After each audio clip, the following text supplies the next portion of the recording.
Hi, everyone, and welcome to tonight's presentation. Tonight, we are joined by local historian and Montgomery Countryside Alliance board member, Kenny Scholes. Tonight, Kenny will be sharing more historic homes of the Ag Reserve for our first Historic Properties Lecture of 2022. Reminder, please remain muted during the presentation. You can send any questions you have throughout in the chat. And as always, there will be an opportunity at the end to unmute for a Q&A. If you enjoyed tonight's presentation, make sure to check out our website and register to join us again next week. Without further ado, Kenny, take it away. All right, thanks everybody. It's good to see you all. Looks like a lot of familiar faces and names, which is great. Happy New Year. I guess it's been since last year that we did this, so I'm happy to be back. The first thing is I wanted to say, I was just talking with Dottie and a few others about the upcoming, I guess the auction that the seniors group is going to be doing, and just wanted to note, one of the things that they're going to be auctioning off is a tour through town of historic properties with me in the center of town. So if you enjoy these talks and you want to see some homes in person, at least in the center of Poolesville, just keep that in mind. And I think it sounds like there's a bunch of other great auctions, a haunted tour, a tour from John Walls, who always does great stuff down at the C&O Canal. So a lot of different cool options there. So I'm really excited about that. And I think I'm really looking forward to hopefully this year, assuming we get past Omicron and we can have some peace in the world a little bit for a while, we can get out there, maybe and be real crazy, but actually meet in person and go see some old houses or old barns or cemeteries or whatever. Just get outside and kind of walk around. So I'm really looking forward to doing that with many of you this year. For tonight, what I wanted to do, I had a couple of different ideas, but I thought I would just kind of go back to my bread and butter, so to speak, and focus on old homes. And I wanted to start by just start the year off by going through some old homes that I have not highlighted ever before. I think that these are useful homes in that they help us illuminate and think about some of the families that were pretty prevalent in these parts throughout the 1800s and early 1900s that I haven't really talked too much about in the past. I spent a lot of times in prior talks talking about the Chiswell families and the White families, just because a lot of the grander historic homes in the area could be tied back to those two. These homes are from families that are, I think, largely just as prominent and have just as many really interesting and cool old homes. But in many cases, they're a little bit more obscure. And some of these are off the beaten path. A few of these you'll probably know as soon as you see them. And then there'll be others where I'm sure that at the end you'll ask me, where's that located? So I'm excited to get into it. I would also say these houses actually are relatively slim on the historic records. So I'm going to tell you what I know about them based on looking at historic, things that I can find online, looking at old newspapers and using Glenn Wallace's resource with Find a Grave to look into the kind of the bios and backstories of the people who built these homes. But at the end, if anybody has insight on any of these places, or you want to email me after the fact, I'm really open to any input that you have, because a couple of these places, there's really not much on them to go with, and so I'm half putting it out to inform, but also half in hopes of others coming forward to tell me, like, oh, this interesting thing happened at this place. By the way, this picture, so I took this picture about, I guess, last week or the week before. This is of the Darby Farmhouse, which we'll talk about, but built in 1904. And this place, this is one of those homes, I think it's a really interesting architectural style. Looks different than a lot of other places in the area.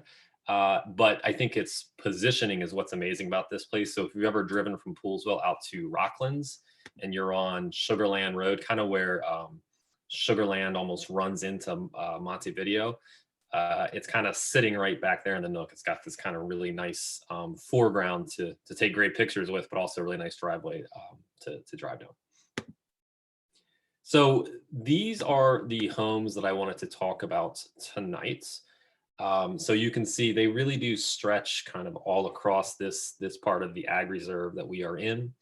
And this wasn't necessarily by design, but it turns out they all end up being farmhouses, so these in most cases are not kind of the big grand brick homes that we've seen in some of the prior presentations. A lot of these are really refined farmhouses that for the most part have stood the test of time, although you will see a couple on here that are really getting in pretty bad shape, and we'll have to think about that as we continue to move forward. Okay, so I wanted to start with the Selman Farm because I think this is a really interesting farmhouse. This home is located on, it's out right by the Monocacy Aqueduct, right off the side of the road. And the Selman Farm, it's thought was built, at least initially, as a log house, probably a 2-room log house in the 1820s. And the Selmans came to the area from Mount Airy around that time. They initially purchased about 200 acres of land around this home, kind of almost running from, if you know where mouth of Monocacy Road is, running towards the Monocacy Aqueduct. They owned a lot of the acreage kind of in those fields there. And then over time, the Selmans actually became quite prosperous farmers and did quite well with, I guess, with crop yields. And they also had some businesses that they were running down at the aqueduct. And as a result of that, they expanded their holdings. And I want to say by the 1890s, they had over 1,000 acres of land.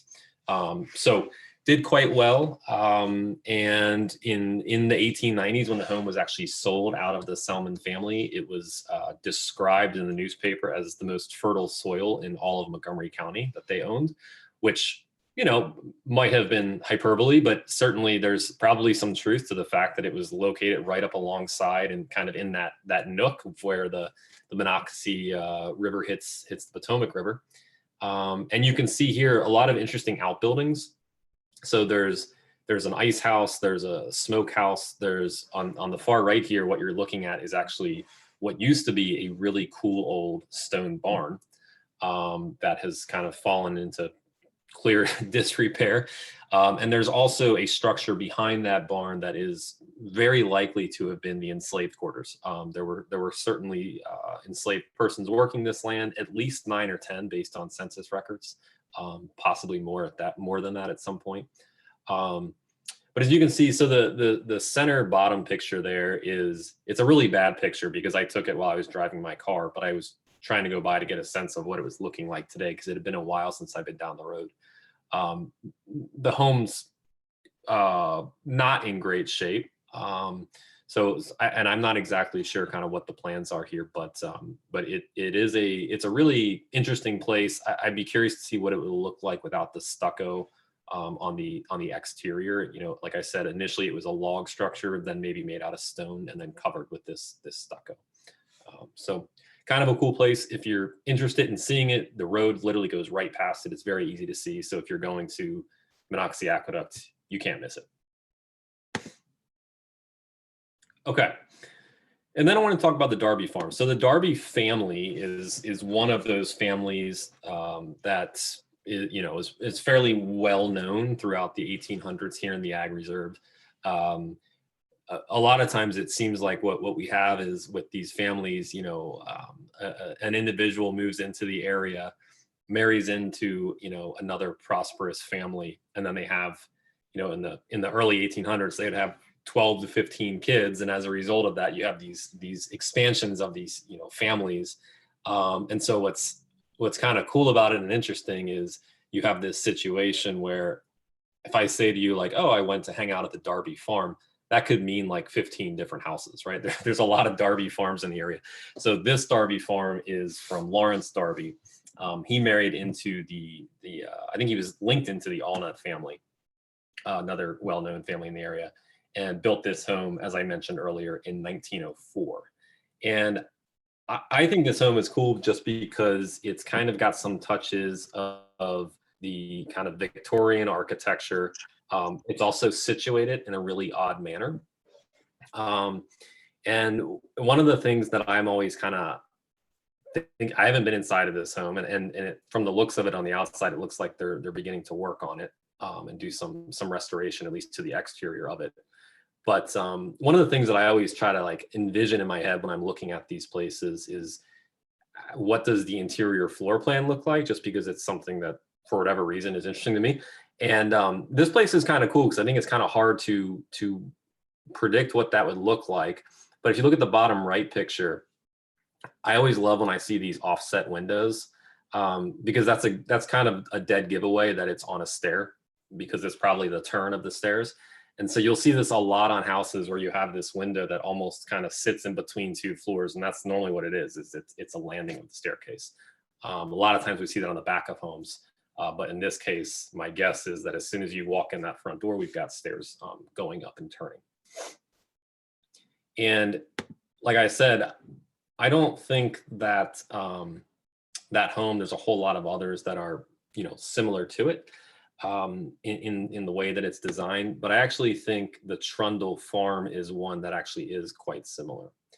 And some of you might recognize this home.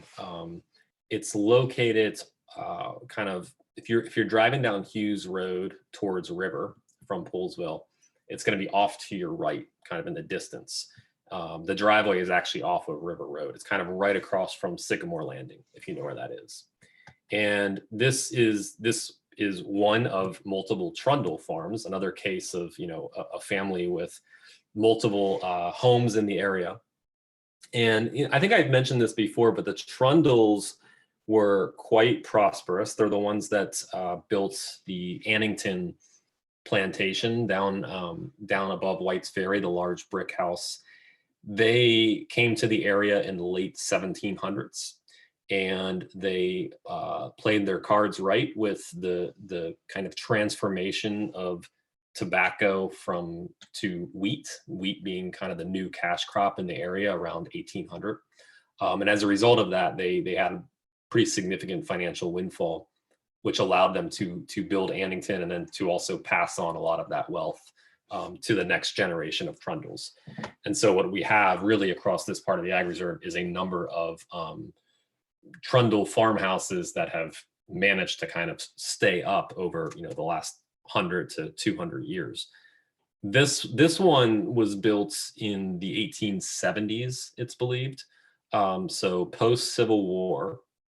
But again, you can kind of see this somewhat odd structure. From the front, it's kind of weird, kind of like the previous home. But then when you look at it from the sides there, it really takes on some odd shapes and angles. And essentially what happens and what's thought to have happened here is that with increased, with further generations moving into the home and families changing in sizes, homes would be added onto. And so what we're seeing is kind of multiple generations of renovation work and additions and different changes to the architecture, which is quite common on old homes in these parts. But that's why a lot of times, especially when you look at a house from the front and then you look at it from the side, and it kind of takes on some weird dimensions. Normally what you're seeing is kind of an expansion off of that initial footprint. I've seen stories online indicating that this house is quite haunted, although I see that about a lot of old homes in the area. And then when I talk to the homeowners, typically they tell me that they've never heard or seen anything. I haven't talked to these homeowners, but I would be curious to hear their reflections on that. This is a good case of a home where you can see the pictures on the right wasn't in great shape when those pictures were taken in the 80s. And since that time, the picture on the upper left was taken maybe 5 or 10 years ago. Obviously that photo has been kind of enhanced a bit, but in much better condition now, at least from the exterior has been restored. Have not been on the interior. Okay, so this is the Jones Farm, and the Jones Farm is one of those places where my guess would be that most of you have not seen this house. It can be seen from the road, but it's quite far away. This home was thought to have been built kind of at least sometime in the first half of the 1800s, based on the records. Built by the Jones family, and the Jones family was another one of those families, but mostly in the Dickinson area, that built a number of homes in these parts. And this home is kind of, if you're driving out towards Dickinson before you get to the flashing lights, it's kind of way up on the hillside, set back off the road. So you can only really get a glimpse at it. And this is another, I think, a great example of what I was just talking about. If when we look in the upper right, we can see kind of this expansion through, clearly some changes over time and some additions to this home. We know that, there were enslaved persons working on this home. In fact, I don't know this for sure, but I suspect that what we're looking at with this kind of structure to the right that is now connected to the house was possibly the quarters for the enslaved when it was initially built. It has since been connected, which we have also seen at other places. But again, a good example of, a farmhouse where it's clearly, the Jones family was quite prosperous farmers, owned a whole lot of land, and had the means to kind of build this structure of stone, which has now been, largely covered over by siding.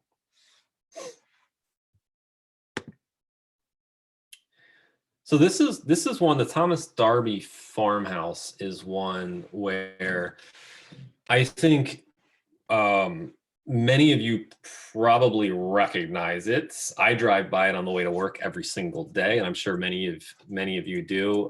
So the Darby House is on Partnership, and like the picture to the right maybe looks a little bit more familiar. It's kind of right at that odd little turn on Partnership. It's built by Thomas Darby, again, another member of the Darby family, in 1870. What I think is interesting about this place is it's built in the Italianate style. We can see that based on kind of the way that the roof structure is lined there. Some of the details around the front door. You can see some of if you look at the side profile there up along the roof line, we see some kind of Gothic and Italianate type style features there. What I really love though is the skylight out of the top.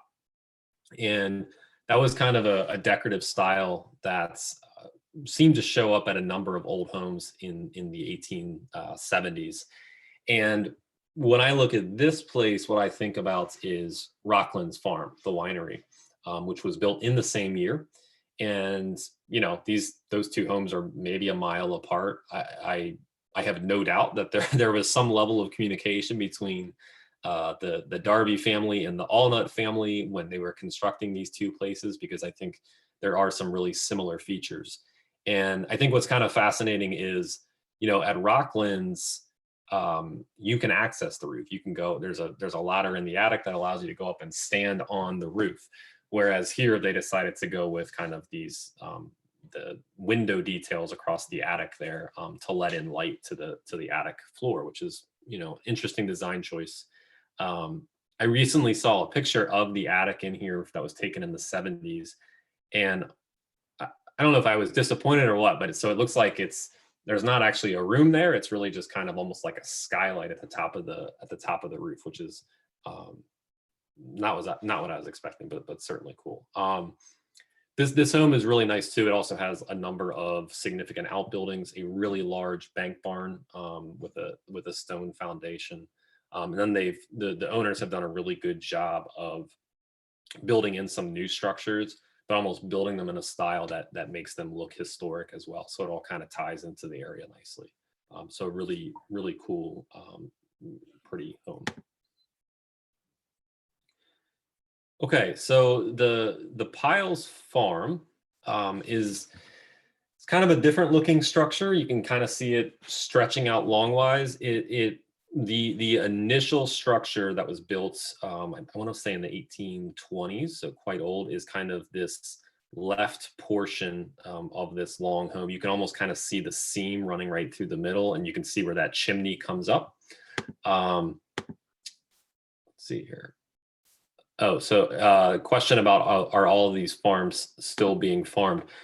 Most of them are. So that Selman Farm, that first one I showed you, I'm not sure if anybody's actually living in the home, but all the farmland around it is certainly being cultivated. The rest of these homes, yes, they're all surrounded by farmland. Whether or not the people who live in these homes are actually doing that farming is another question. One of the things that is most common in these areas is you've got individuals who own these really cool old homes, and then what they do is with all of the land, typically they lease it out to farmers to come and cultivate that land, to use that land for what it was kind of, for the agricultural purposes it was designed for. And so that way it's the owners aren't doing the labor, but the farmers are still getting the benefit of the crop yields without having to own all of the land. And so there's actually, I don't think there's that many farming families left in the area, which is probably true across the country, but they end up having a significant amount of acreage that they're farming each year just because they're on all of these different properties through different lease agreements. So, and the Pyle Farm is certainly, I mean, there's a ton of barns on this site. This place reminds me of, I've talked about it before, but there's the historic home right in Poolsville. It's kind of it's down by like the pool as you're going down in that direction. It's the blue and red house, and it kind of stretches out like this. And the story here is the same as there, which is you've got kind of the initial structure, and then as the families grow, they start to lengthen the home to build in more space and to increase that living footprint. So the Piles family is one where they had a long history of farming here in the Ag Reserve. There were I want to say 8 or 9 children that were born here in the early 1800s to the initial. His name was Hillary, actually, Hillary Piles. At least 2 of his sons fought in the Civil War. And then came back and farmed the land. And actually, what's kind of fascinating here is if behind this home, way back in the woods, is another Piles family home, which has long been abandoned. I'm not even sure that it's still standing. I've only seen pictures from the 70s when it was in really rough shape, so it might not still be upright. But we have a couple of themes when we look at these old farmhouses, where it's we see this expansion through generations. We also see, as the generations move forward, you've got mothers and fathers passing wealth down to children who are then building homes on their parents' properties. And so as a result, you have kind of these clusters of these family homes that now appear to maybe be these separate, distinct places, but when they were initially built, they were all on these 1,000-acre tracts that these families owned, because remember, there weren't that many people here. There wasn't any development here. So the Piles family is a good example of that. This home is right off of 28. So if you know where 28 hits Buck Lodge, it's kind of on the other side of where Buck Lodge runs into the road. So all of that farmland was Piles family farmland.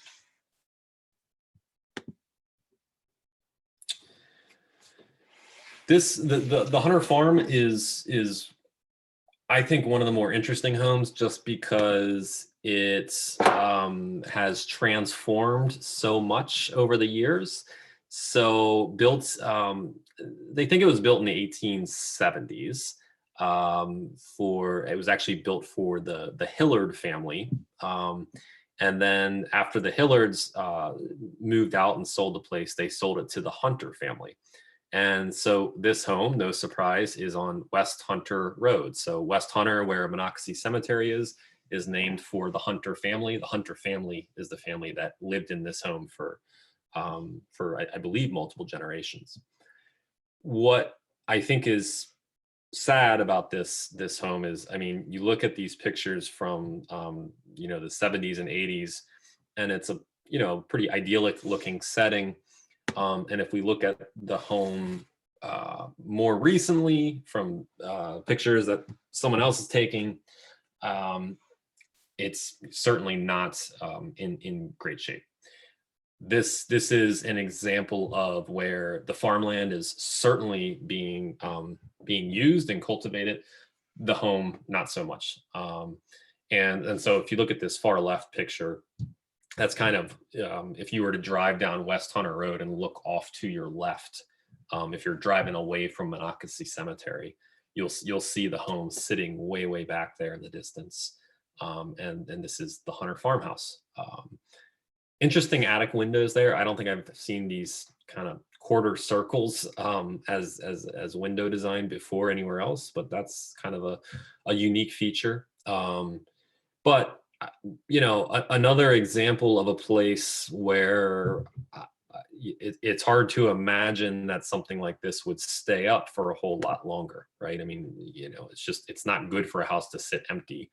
I don't know who owns it. I don't know what the story is, but certainly this is it's a cool place to see if you're driving down the road. It's if you're going for a drive, go down Hunter Road. It's kind of a eerie looking, but really neat place, kind of off on the horizon, really well situated.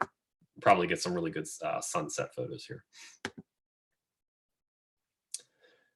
Okay, so these next two houses I think are my favorite of this set, just because I think the story about them is fascinating. So the Williams family was they were farmers, they were merchants, they had their hand in a bunch of things, and they kind of clustered around. Well, for those of you that were on, if you were able to attend the home tour that we did back in October, one of the houses, Lindenwood Farm, which is that big, beautiful white kind of Victorian looking farmhouse at the end of the driveway off of Westerly Road, that was a Williams home. The Williams family built that house probably around the 1850s, 1860s.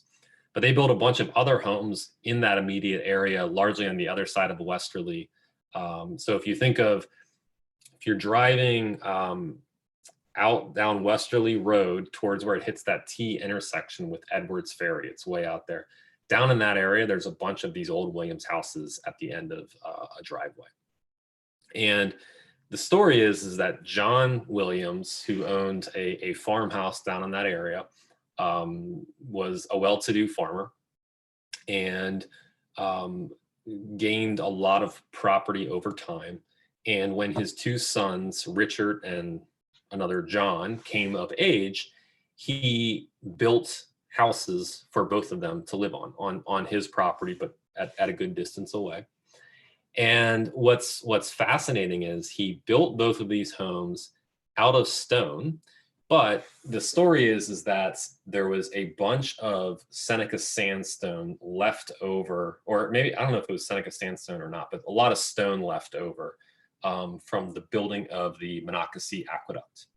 And he got in touch with the architect and managed to secure some kind of deal where he basically went and got a lot of that stone and then used it to build the homes for his two sons' houses.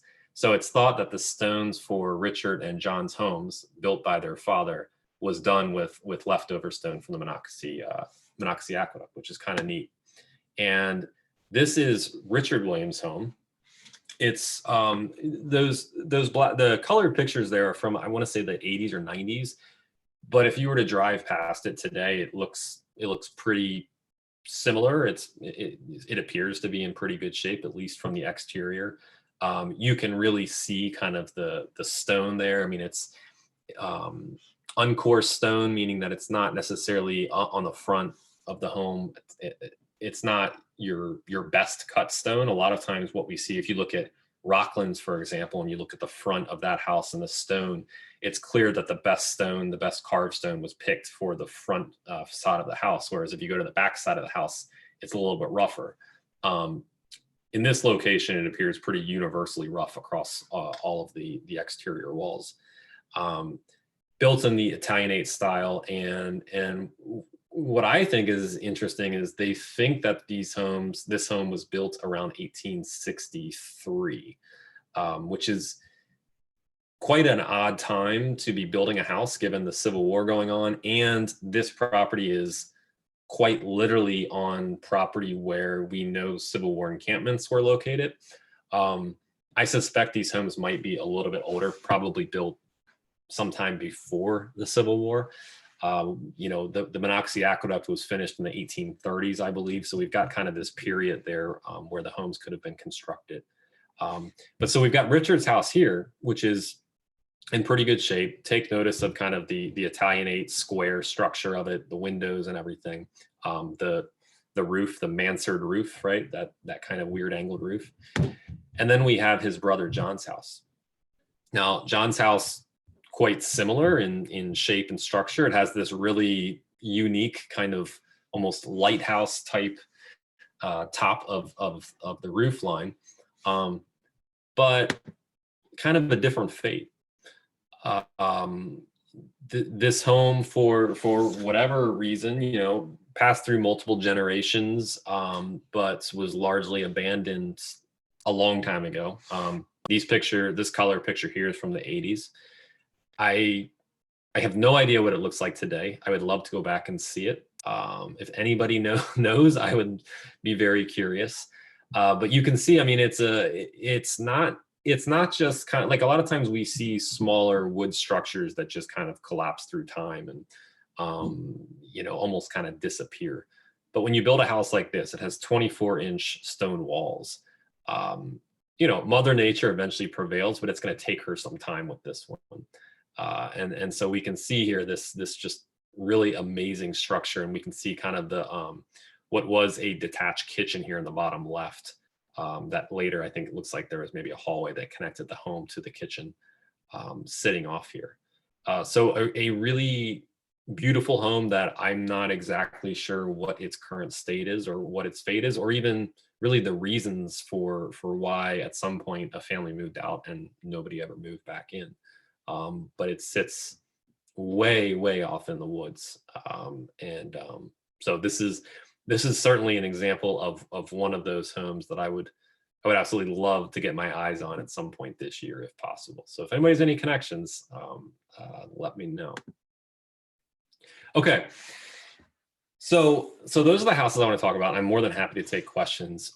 But before I do that, I've been thinking about what I want to talk about next month. And I almost talked about it this month, but I decided I wanted to kind of broach the topic to the group first. So some of you looking at this picture might know immediately what this is. Others looking at it might not have any idea. Some of you might be surprised to learn that this is in Dickinson. And this is the Dickinson Quarry, the long abandoned Dickinson Quarry. And I will tell you, of all the topics of abandoned cemeteries and the location of old homes and private property and everything, the one time anybody seems to get not the one time, but the times when I see people get the most sensitive about a location in the ag reserve is when this place comes up. And part of it's for good reason. This place has a long history of really terrible stories, lots of drownings. There was potentially a murder that either took place here or the body was dumped here. It was an incredibly popular hangout spot through the 60s, 70s, and into the 80s until I think there was a lot of crackdowns, but I also think kind of word of the place died out a little bit. I know when I was in high school here in the late 90s and early 2000s, people knew of it, but it was kind of not many had been out here. So I throw it out there because it's a really fascinating place with a really interesting and unique history to these parts. And so I'm strongly considering talking about it. However, I know, like I've broached the topic about writing an article about this in the Monocacy Monocle, and their view is that they don't want to touch it because they don't want to even encourage anybody to look into it or go out there, which I completely understand. And so I'm kind of just throwing it out there to say, if anybody has strong feelings about like, hey, that's a really bad idea to even bring it up, shoot me a note sometime before the next time so I can kind of ponder it further. I'm not gonna give the exact location. Not that I'm worried about, you all going out there, but just if this is on Facebook and stuff. But I won't give the location of it. It's not hard to find, honestly. It's all over the internet. But I think it's a cool story. And so my proposal is to talk about this next time, unless somewhere between now and then I'm convinced otherwise. And my hope is that maybe some of you have like hung out there, maybe drank a beer out there at some point when you were in high school and you have some kind of cool story. Because I hear nothing but interesting stories about this place from back in the 60s, 70s, and 80s. So I'm curious to hear those as well. So with that, I will take any questions you all have. Tookie went swimming there. Awesome. Yeah, I know when I was in high school, like a lot of my friends who had, parents who had grown up here and been here for forever, just had stories about all kinds of crazy stuff being thrown in here and cars being pushed in and God knows what's at the bottom of this thing. But it's just kind of one of the, I don't know, there's something fascinating about an abandoned quarry, but we have one. So. Feel free to either send your questions in the chat or unmute and ask them.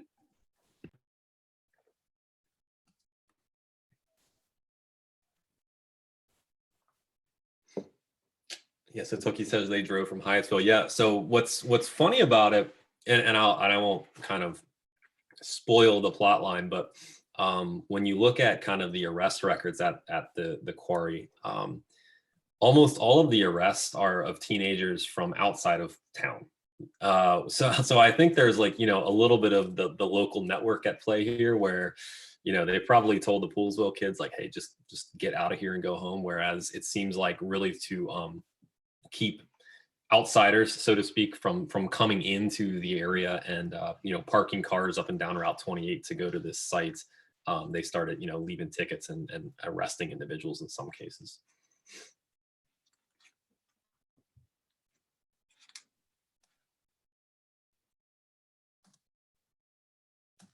Oh, cool. I'd love to hear about the stories. People parking in yards. Yeah. Yeah, I know. I've heard it was quite a nuisance.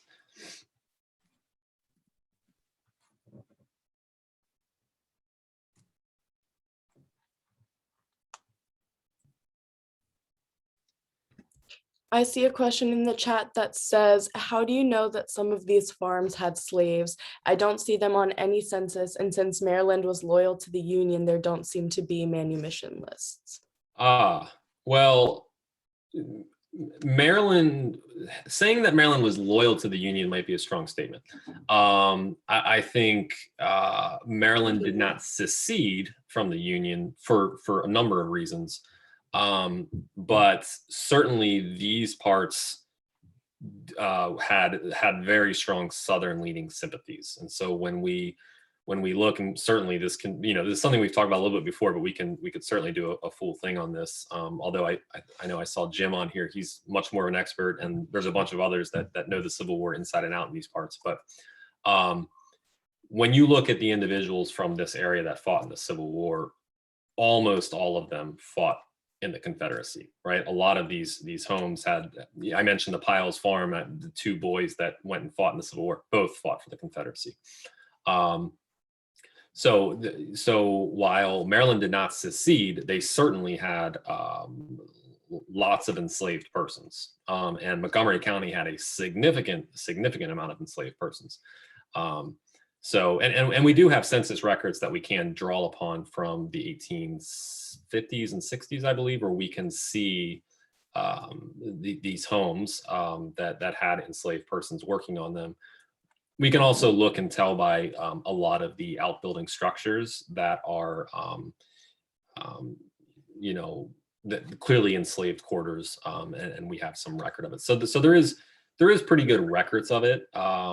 And you know, there are, I guess, maybe a couple of farms here and there where it's a little bit less certain. Certainly if a farm was built after the Civil War, then, you know, slavery was outlawed in 1864 here, so we're not going to have enslaved persons after that point.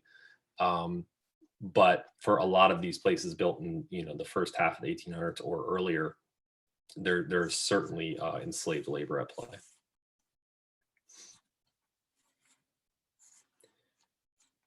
And then, yeah, Jack asked when it was about the quarry, when it was operating. So I'll talk about that next time, but it's probably a lot older than you'd think. You know, I think opened around the turn of the century. But it's a very fascinating story about why it closed. And so that's kind of cool.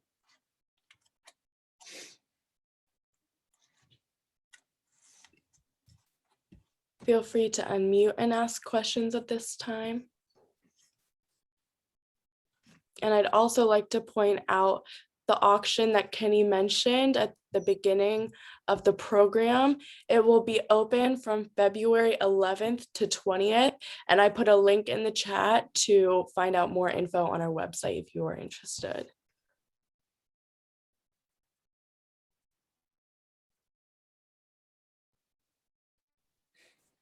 I have some comments on the Facebook thing that people want to see the quarry. So fair enough, we'll do it.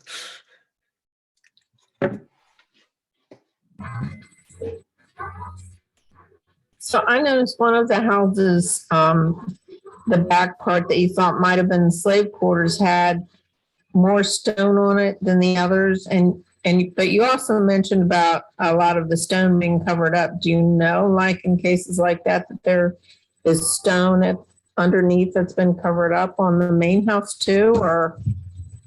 There are cases of that. Are you talking about the Jones farm? I can't remember which one it was. Okay. Yeah, no, what we have is, you know, a lot of times we have stone homes that were built and then covered either by, well, now covered by siding, but in a lot of cases covered by stucco. And so, or, you know, you have a brick home that's then covered by this weird stucco stuff. So it kind of, if you think about the center of Poolsville, there's the Frederick Pool House right between kind of Bassett's and where the Blue Hearth was. It's like that big old home there, and it's kind of covered in that weird tannish looking kind of stucco material. You know, that's not what the initial exterior of the home looked like. I want to say that one was probably brick behind that. But over the years, what happens is these families come in and in many cases for good reason, in terms of keeping the homes warm or weatherproofing, they cover them up. But yeah, as a result, you kind of you lose some of that stonework or woodwork that had been on the exterior originally.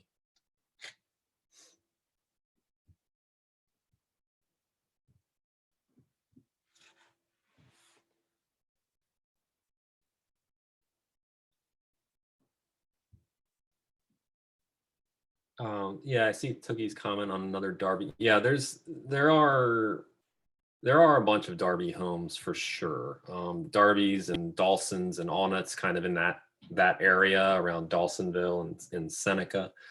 You know, we got the Williams out towards Westerly, the Joneses up towards Dickerson, kind of the Chiswells and Whites all throughout, the Pools all throughout. So yeah, they did seem to kind of cluster, but yeah, for sure, Darby's are definitely one of the more well-established families in the area.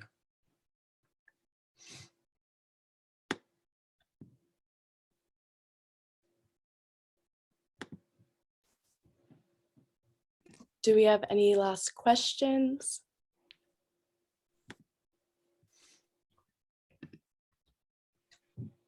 Is it the same Darby family? Isn't there a Darby store up in Bellsville? Right there. Yeah, it was the Darby. Yeah, that's right. It was the Darby store. So there were Darbys up in those parts, and the house next to it, I believe, is a Darby house that's newer in that it was built, I think, in the 1920s. Mm-hmm. So yeah, definitely they're up in that Bellsville area as well.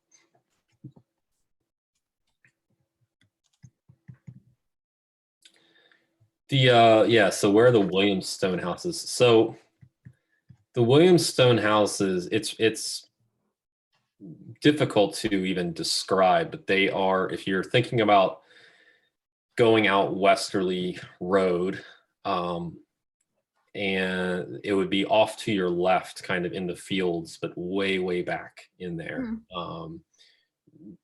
Very much, I mean, far from the road. You would not physically be able to see them. But they're all kind of back in. There's what, one, two, it's like 3 or 4 back in there, and then maybe 1 across the road. So there's a couple of them. To my knowledge, it's just that one stone one that John Williams' house that's kind of abandoned, so to speak. But I believe the rest are, lived in and potentially maintained.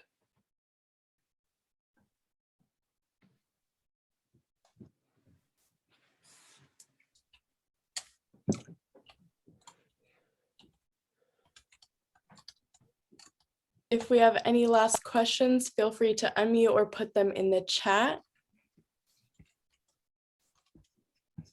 Thank you, Nancy, for saying you enjoyed this presentation. It was so nice having you all back tonight and being back with the first Historic Properties lecture of 2022. I hope you all enjoyed tonight's presentation and learned something new. And as always, if you think of any questions later, you can always email us at info@poolesvilleseniors.org. If you'd like to unmute or turn on your camera to say goodbye, now's the time. And if you're joining us on Facebook Live, please leave a like and comment.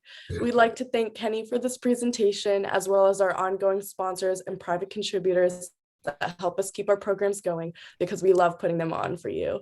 If you enjoyed tonight's program, please consider joining us for more upcoming events. We'll be back this time next week with Off the Beaten Path Philadelphia with travel expert Barbara Paulson as she helps you plan your next staycation. We hope to see you there.